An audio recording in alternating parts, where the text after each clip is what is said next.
ఇవాళ మన ఛానల్లో స్పెషల్ మెత్తల గుడ్డు కూర. చాలా టేస్టీగా ఉంటుంది. ఎండి చేపలు తినని వాళ్ళు కూడా ఒక్కసారి ఇలా చేసి పెట్టండి, బాగా తింటారు. చలో రెసిపీలోకి వెళ్ళిపోదాం.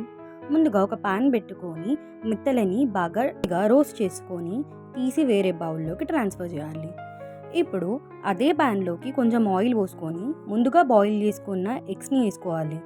ఇప్పుడు ఈ ఎగ్స్లోకి 1/2 స్పూన్ కారం, కొంచెం పసుపు, అట్లని ఇంకొంచెం సాల్ట్ ఇవన్నీ వేసి బాగా క్రిస్పీ అయ్యేదాకా ఫ్రై చేసుకోవాలి. ఇట్లా మంచిగా క్రిస్పీ అయిన తర్వాత తీసి వేరే బౌల్లోకి ట్రాన్స్ఫర్ చేసుకోవాలి.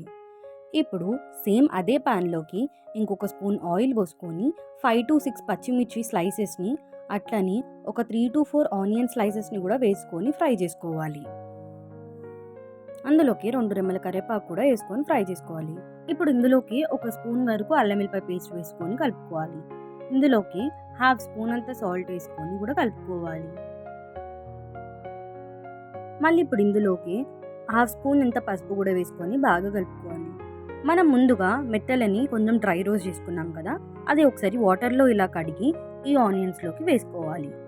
ఇలా మొత్తం వేసేసుకున్న తర్వాత బాగా కలుపుకోవాలి. మొత్తం కలుపుకున్న తర్వాత ఒక 2 minutes పాటు హై ఫ్లేమ్లో పెట్టుకోండి.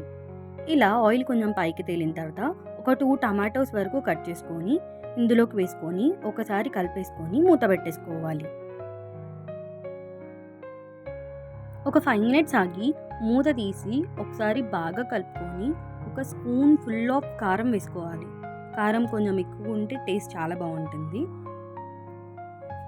ఇలా కారం వేసి మొత్తం కలిసేదాకా కలుపుకొని ఒక 2 minutes ఆగి ముందుగా మనం రోస్ట్ చేసుకున్న ఎగ్స్ని కూడా ఇందులోకి వేసుకొని బాగా కలుపుకోవాలి. ఇలా మొత్తం కలిపేసిన తర్వాత 5 minutes వరకు మూత పెట్టుకొని బాగా మగ్గనివ్వాలి. ఇలా 5 minutes తర్వాత మూత తీసేసరికి ఆయిల్ ఇలా పైకి తేలి ఉంటుంది.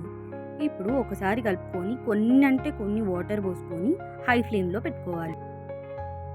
ఇలా బాగా బాయిల్ అయ్యేటప్పుడు ఒక 2 స్పూన్స్ వరకు ధనియాల పొడి వేసుకొని కూడా బాగా కలుపుకోవాలి. ఇప్పుడు ఇందులోకి కొంచెం అంత కొత్తిమీర తీసుకొని కాడలతో సహా చిన్నగా కట్ చేసుకొని వేసుకోవాలి. ఇప్పుడు లాస్ట్గా ఒక్కసారి మూత పెట్టేసుకొని ఒక 5 minutes వరకు బాగా మగ్గనివ్వాలి. ఇలా ఆయిల్ మొత్తం పైకి తేలిన తర్వాతనే స్టవ్ ఆఫ్ చేసుకోవాలి. ఇప్పుడు వేరే బౌల్లోకి ట్రాన్స్ఫర్ చేసుకొని సర్వ్ చేసుకొని తింటే చాలా బాగుంటుంది. ఒక్కసారి ఇట్లా గుడ్డు కూరలో ఈ మెత్తల్ని కలిపి చేసుకోండి, చాలా బాగుంటుంది. ఈ మెత్తలనే కాకుండా చందమామ చేపలైనా కడ్డీ చేపలైనా దేంతోనైనా ఇట్లా చేసుకుంటే చాలా బాగుంటుంది.